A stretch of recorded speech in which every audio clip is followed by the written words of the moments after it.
আসসালামু আলাইকুম। আমি রিফাত মুন্সিগঞ্জ থেকে আজকে এসেছি গোবর্ধি গ্রামে পান চাষাবাদ দেখানোর জন্য। আমাদের বাংলাদেশের অন্যতম কৃষি খাত হলো পান চাষাবাদ। আর আজকে আমি আসছি গোবর্ধি গ্রামে, উত্তর গোবর্ধি গ্রামে, সিরাজদিগান থানা, বরেগাদি ইউনিয়ন। চলুন আমরা ওই পান যেই ব্রো আছে এখানে গ্রামের বাসায় পানের যেই স্থান আছে তাকে ব্রো বলা হয়, ওই ব্রো ঘুরে আসি আর দেখাই আপনাদের পান চাষাবাদ কিভাবে করে। চলুন সাথে থাকুন। আর এখানে আমরা এখন ভয়াবহ একটি সেতু পার হইতেছি। গ্রামের ভাষায় বলে এটাকে সাঁকো, সাঁকো দিয়ে যেতেছি আমরা। আর নিচে একটা কালভার্ট আছে, কালভার্ট বা খাল, আমাদের গ্রামের ভাষায় খাল বলে, এগুলা ছোট খাটো খাল, এটার উপরে যেতেছি আমরা।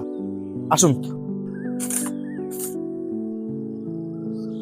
তো পার হয়ে এসে পড়ছি আপনার পানের ব্রোর সামনে। আর পানের ব্রোর যেই সাইডের রাস্তাগুলো দেখুন, এই গ্রামের একটা ঐতিহ্য বা গ্রামের একটা ফিল আইনা দেয় এই সাইডের যে আইলগুলা বা রাস্তাগুলা।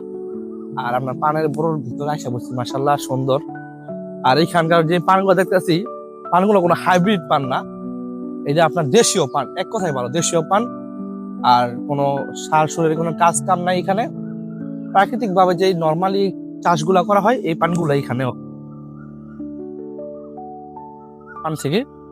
আর এগুলো খাওয়াই অনেক স্বাদ, যারা এই পান খায় বা যারা পানগুলো করে, যাদের ইন্ডাস্ট্রি আছে তারাই বুঝতে পারে যে এই পানগুলা কিরকম। এই পানগুলো খাওয়াই অনেক স্বাদ।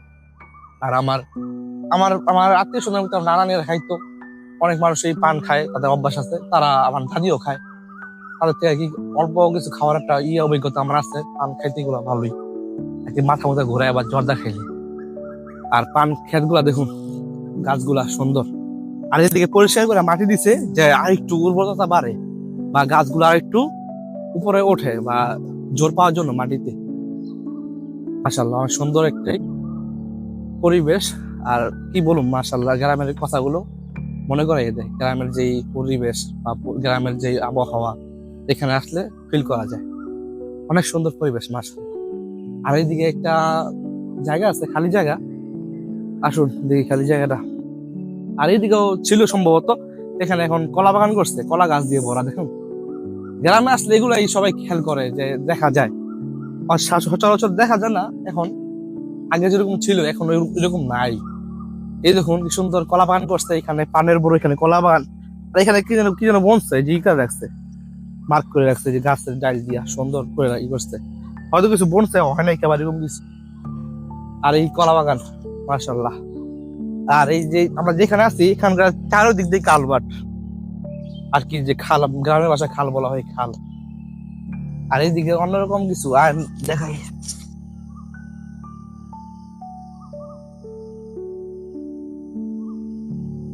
মাশাআল্লাহ এখানে আবার কৃষি আর কি সবজি মনে হচ্ছিল।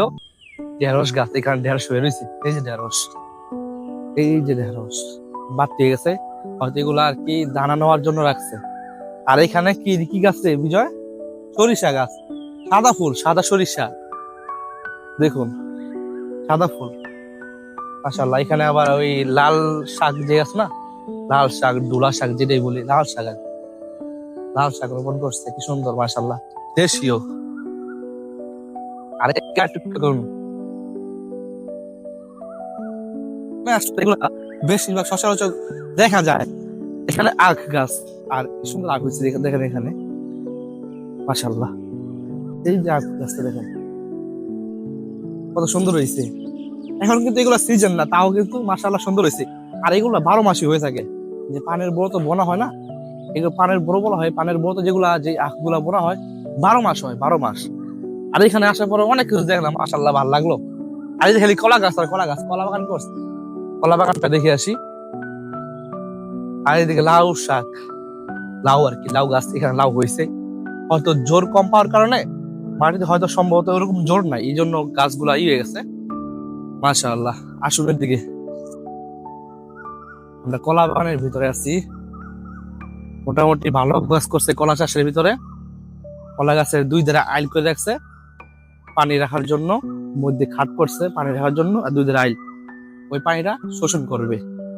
আর এদিকে গোবর রাখছে, আমাদের দেশের প্রাকৃতিক সার যেটা বলা হয় গোবর, গরুর গোবর।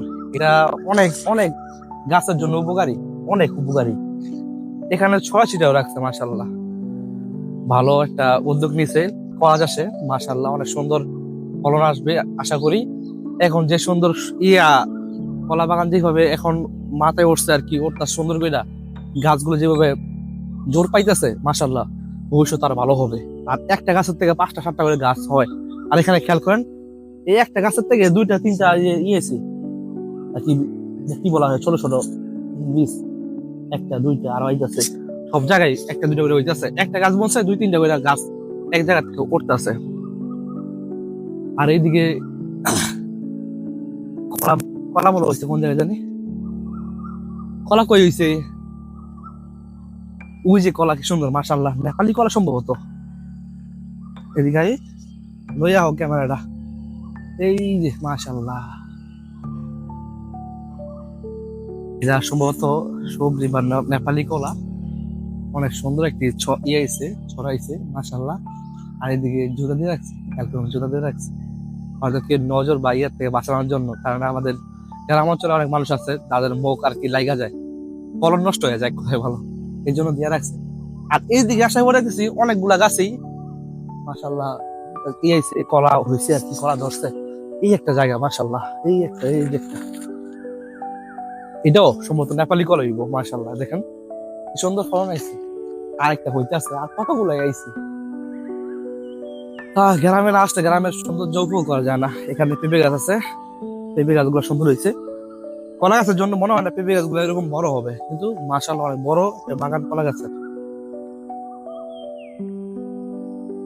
যাই হোক, অনেক সুন্দর একটি জায়গা, অনেক সুন্দর জায়গা আমরা ভ্রমণ করলাম, মোটামুটি ভালো একটা অভিজ্ঞতা হইলো।